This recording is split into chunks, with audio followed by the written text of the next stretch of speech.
늦은 저녁, 서울의 한 집에서는 조용히 생일상이 차려지고 있었습니다. 식탁 위에는 케이크가 놓였습니다. 어머니는 음식을 꺼내 식탁에 올렸고 아버지는 말없이 식탁 옆 의자를 하나 더 당겨 놓았습니다. 동생 역시 오늘만큼은 언니가 돌아올 거라고 믿고 있었습니다. 원래라면 웃음소리가 들려야 할 날이었습니다. 촛불을 켜고 축하 노래를 부르고 선물을 건네야 할 시간이었습니다. 하지만 식탁 한쪽에는 아무도 앉지 않은 자리가 남아 있었습니다. 아버지는 몇 번이나 현관 쪽을 바라봤고 어머니는 식어가는 음식을 다시 데웠습니다. 동생은 언니가 좋아하던 선물을 곁에 두었습니다. 누구도 먼저 촛불을 켜자고 말하지 못했습니다. 누구도 먼저 생일 축하를 꺼내지 못했습니다. 가족들은 그저 기다리고 있었습니다. 어디에 있든 무사히 돌아오기만 한다면 생일은 며칠 늦어져도 괜찮다고, 함께 축하할 수만 있다면 그것으로 충분하다고. 하지만 그날 생일의 주인공은 그 자리에 없었습니다. 그 아이의 이름은 박초롱초롱 빛나리.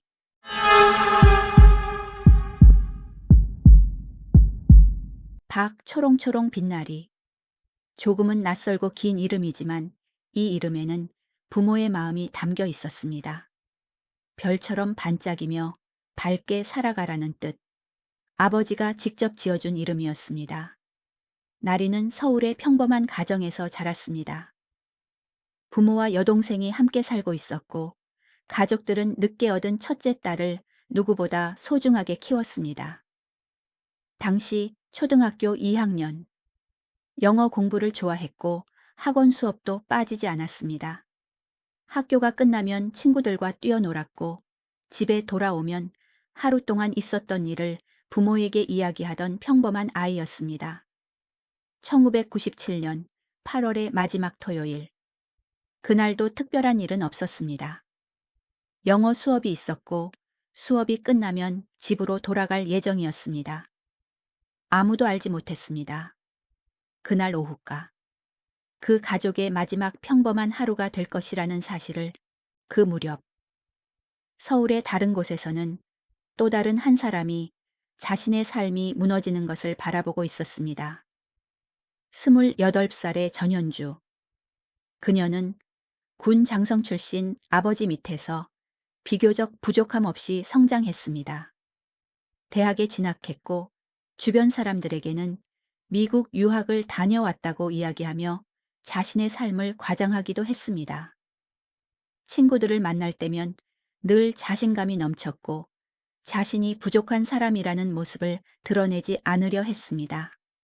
하지만 현실은 조금씩 달라지고 있었습니다.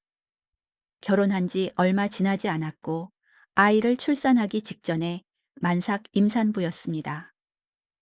남편은 인형극 관련 일을 하고 있었지만 생활은 넉넉하지 않았습니다. 신용카드 사용이 늘어났고 빚도 점점 커졌습니다. 갚아야 할 돈은 쌓여갔고 집과 차량이 압류될 수 있다는 압박도 다가오고 있었습니다. 문제는 단순히 돈이 아니었습니다. 전현주는 자신의 현실을 받아들이지 못했습니다. 주변 사람들에게는 여전히 괜찮은 삶을 살고 있는 것처럼 이야기했고 무너지고 있다는 사실을 숨기려 했습니다. 그리고 1997년 8월 30일 전현주는 서울 서초구의 문화센터 주변을 서성이고 있었습니다. 그곳에는 수업을 마치고 나오는 어린아이들이 있었습니다. 그날 오후 서로 전혀 알지 못했던 두 사람이 처음으로 같은 공간에 서게 됩니다. 서울 서초구 잠원동 뉴코아 문화센터에는 주말 수업을 마친 아이들이 하나둘 건물 밖으로 나오고 있었습니다. 영어 수업을 마친 날이 역시 집으로 돌아갈 준비를 하고 있었습니다. 가족들에게는 평범한 토요일이었습니다. 수업이 끝나면 집에 돌아가 저녁을 먹고 다음 날을 준비하는 하루였습니다. 하지만 그곳에는 한 사람이 더 있었습니다. 만삭의 임산부였던 전현주였습니다. 그녀는 문화센터 주변을 서성이고 있었습니다. 수업을 마치고 나오는 아이들을 바라보고 있었습니다. 당시 전현주는 돈이 필요했습니다. 빚 독촉은 계속되고 있었고 압류를 막아야 한다는 압박도 커지고 있었습니다. 그날 오후 영어책을 들고 집으로 향하던 아이와 돈을 마련할 방법을 찾고 있던 여자가 마주쳤습니다. 나리는 낯선 여자를 경계하지 않았습니다. 도움이 필요한 사람처럼 보였습니다. 전현주는 나리에게 말을 걸었습니다. 길을 묻기도 했고 잠시 함께 가달라고 부탁하기도 했습니다. 나리는 그 부탁을 거절하지 않았습니다. 그리고 두 사람은 사당동으로 향했습니다.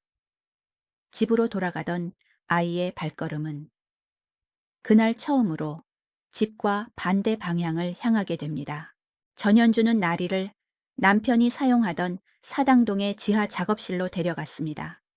창고와 작업 공간으로 사용되던 지하실이었습니다. 얼마 뒤 전현주는 명동으로 이동해 나리의 집에 첫 번째 전화를 걸었습니다. 아이는 잘 있으니 돈을 준비하라는 말이었습니다. 전화를 받은 부모는 충격에 빠졌습니다. 하지만 아이가 살아있다는 말을 믿었습니다. 어떻게든 아이를 데려와야 했습니다.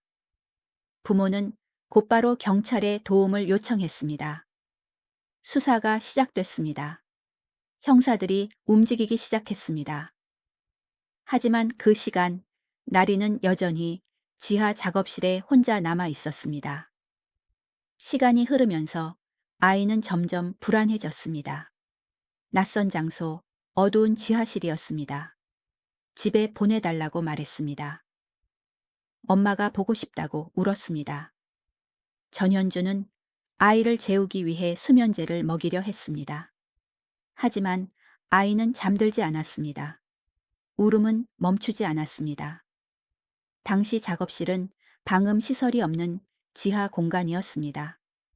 전현주는 아이의 울음소리가 밖으로 들릴까 두려워했습니다. 누군가 듣게 되면, 신고하게 되면 모든 것이 끝날 수 있다고 생각했습니다. 그날 밤 전현주는 이제 겨우 초등학교 2학년의 어린아이를 결박했고 끝내 목을 졸라 살해했습니다. 부검 결과 밝혀진 사인은 경부 압박에 의한 질식사였습니다. 경찰이 움직이기 시작한 그날 밤, 부모가 아이를 찾기 시작한 그날 밤, 나리는 집으로 돌아갈 수 없게 되었습니다. 다음 날이 밝았습니다. 나리의 가족은 밤새 잠을 이루지 못했습니다. 거실의 불은 꺼지지 않았고 집안의 전화기 곁에서는 누구도 멀리 떨어지지 못했습니다. 혹시라도 전화가 올까? 혹시라도 아이의 목소리가 들릴까? 가족들은 작은 소리에도 놀라며 밤을 보냈습니다. 그리고 다시 전화가 걸려왔습니다. 전현주는 아이가 살아있는 것처럼 이야기했습니다. 돈을 준비하라고 말했고 경찰에 알리지 말라고 경고했습니다. 부모는 그 말을 믿었습니다. 딸이 어딘가에 갇혀 자신들을 기다리고 있다고 생각했습니다. 돈이 필요하다면 돈을 마련하겠다고 생각했습니다. 아이가 돌아오기만 한다면 집도 재산도 무엇이든 포기할 수 있었습니다. 아버지는 경찰과 함께 움직였습니다. 범인의 흔적을 찾아 혹시라도 아이를 먼저 발견할 수 있을까? 밤낮 없이 수사 상황을 확인했습니다. 어머니는 집을 떠나지 못했습니다. 혹시라도 나리가 전화를 걸어올까? 혹시라도 문이 열리고 아이가 들어올까? 전화기 곁을 지켰습니다. 범인이 계속 전화를 걸고 있다는 것은 아이가 아직 살아있다는 뜻이라고 믿었기 때문입니다. 그렇게 가족들은 하루를 버텼습니다. 그리고 또 하루를 기다립니다. 8월 31일 밤. 전현주는 다시 전화를 걸었습니다. 이번에는 서울 명동이었습니다. 공중전화에서 협박 전화를 건 뒤 인근 호텔 커피숍으로 들어갔습니다. 당시 경찰은 발신지를 추적하고 있었습니다. 전화를 끊은 지 얼마 지나지 않아 형사들이 현장에 도착했습니다. 형사들은 커피숍 안을 확인하기 시작했습니다. 그 가운데 임산부 한 사람이 앉아 있었습니다. 전현주였습니다. 형사들은 그녀에게 신분을 확인했습니다. 전현주는 몸 상태가 좋지 않다며 배를 만졌습니다. 배가 아파 잠시 쉬고 있다고 이야기했습니다. 신분증을 요구하자 가지고 오지 않았다고 말했습니다. 그리고 자신의 이름과 주소를 묻는 질문에도 거짓으로 답했습니다. 형사들은 아이를 찾기 위해 정신없이 움직이고 있었습니다. 다른 사람들을 확인하는 사이 전현주는 천천히 자리에서 일어났습니다. 커피숍을 빠져나왔고 거리로 걸어 나갔습니다. 그리고 택시를 타고 현장을 떠났습니다. 경찰은 눈앞에 있던 범인을 놓쳤습니다. 그 순간에도 형사들은 나리가 어딘가에서 살아있을 것이라고 믿고 있었습니다. 부모 역시 마찬가지였습니다. 조금만 더 버티면, 조금만 더 기다리면 딸이 반드시 돌아올 것이라고 믿고 있었습니다. 시간이 흐르면서 수사는 공개 수사로 전환되었습니다. 텔레비전에서는 아이의 사진이 방송되었습니다. 신문에는 이름이 실렸습니다.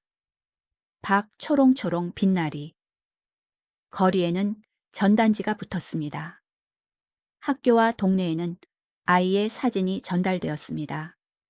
사람들은 혹시라도 본 적이 없는지 기억을 더듬기 시작했습니다. 그러던 중 전현주의 아버지는 텔레비전에서 흘러나오는 협박 전화 녹음을 듣게 됩니다. 그 목소리는 너무나 익숙했습니다. 자신의 딸이었습니다. 아버지는 경찰을 찾아갑니다. 그리고 말합니다. 저 목소리는 제 딸입니다. 한 아버지가 자신의 딸이 유괴범이라는 사실을 경찰에 알리게 된 순간이었습니다. 전현주 아버지의 신고가 접수되자 경찰은 곧바로 전현주의 연고지를 추적하기 시작했습니다. 며칠 동안 모습을 감췄던 전현주는 서울 신림동의 여관에서 발견됩니다. 경찰은 그녀를 체포했습니다. 수많은 사람들이 기다렸던 질문은 하나뿐이었습니다. 아이는 어디에 있는가? 전현주는 결국 입을 열었습니다. 경찰은 곧바로 사당동으로 향했습니다. 창고처럼 사용되던 공간. 한때 인형극 소품이 놓여 있던 곳. 며칠 동안 아무도 찾지 않았던 그 지하실 안으로 형사들이 들어갔습니다. 그리고 간이 침대 아래 커다란 여행용 가방 하나가 발견됩니다. 가족들이 기다리던 대답은 그곳에 있었습니다. 오랫동안 돌아오기를 기다렸던 아이는 끝내 집으로 걸어 들어오지 못했습니다. 박초롱초롱 빛나리 양은 그렇게 모두의 바램과는 다른 모습으로 가족의 품에 돌아오게 됩니다. 검거된 전현주는 자신의 범행을 인정하지 않았습니다. 조직폭력배가 있었다고 말했습니다. 누군가 자신에게 시켰다고 주장했습니다. 아이를 죽인 것도 다른 사람이라고 이야기했습니다. 수사팀은 그녀가 말한 사람들을 찾기 시작했습니다. 하지만 그런 사람들은 존재하지 않았습니다. 전현주가 말한 공범은 처음부터 없었습니다. 그녀는 끝까지 자신의 책임을 다른 사람에게 돌리려 했습니다. 정신감정도 진행됐습니다. 전문가들은 전현주에게 연극성 성격장애 성향이 있다고 판단했습니다. 현실을 받아들이지 못했고 자신을 비극의 주인공처럼 이야기하려 했습니다. 하지만 어떤 설명도 어떤 진단도 그날의 선택을 대신할 수는 없었습니다. 검찰은 사형을 구형했습니다. 그러나 법원은 무기징역을 선고했습니다. 법원이 사형 대신 무기징역을 선택한 이유는 전과가 없는 초범이었다는 점, 처음부터 살인을 계획한 것이 아니라는 판단, 그리고 당시 그녀가 출산을 앞둔 임산부였다는 점 등이 함께 고려되었기 때문입니다. 전현주는 구금 중 아이를 출산했습니다. 그 아이는 결국 교도소를 떠났습니다. 그리고 전현주는 지금까지도 복역하고 있습니다. 1997년 9월, 나리는 며칠 뒤면 9살이 되는 생일을 앞두고 있었습니다. 아마 다른 아이들처럼 이번 생일에는 무엇을 받고 싶은지, 어떤 선물을 갖고 싶은지 부모에게 이야기하고 있었을지도 모릅니다. 그리고 가족들 역시 9번째 생일을 준비하고 있었을 것입니다. 하지만 나리는 생일을 맞지 못했습니다. 가족들이 생일상을 차렸던 그날, 나리는 이미 세상을 떠난 뒤였습니다. 그리고 생일이 지난 며칠 뒤, 사당동의 지하 작업실에서 발견됩니다. 전현주를 만나지 않았다면 나리는 9살이 되었을 것입니다. 가족들과 함께 촛불을 켰을 것이고 선물을 받으며 웃었을 것입니다. 박 초롱초롱 빛나리가 가족과 함께 보냈던 마지막 행복한 생일은 1년 전 8살 생일이었습니다.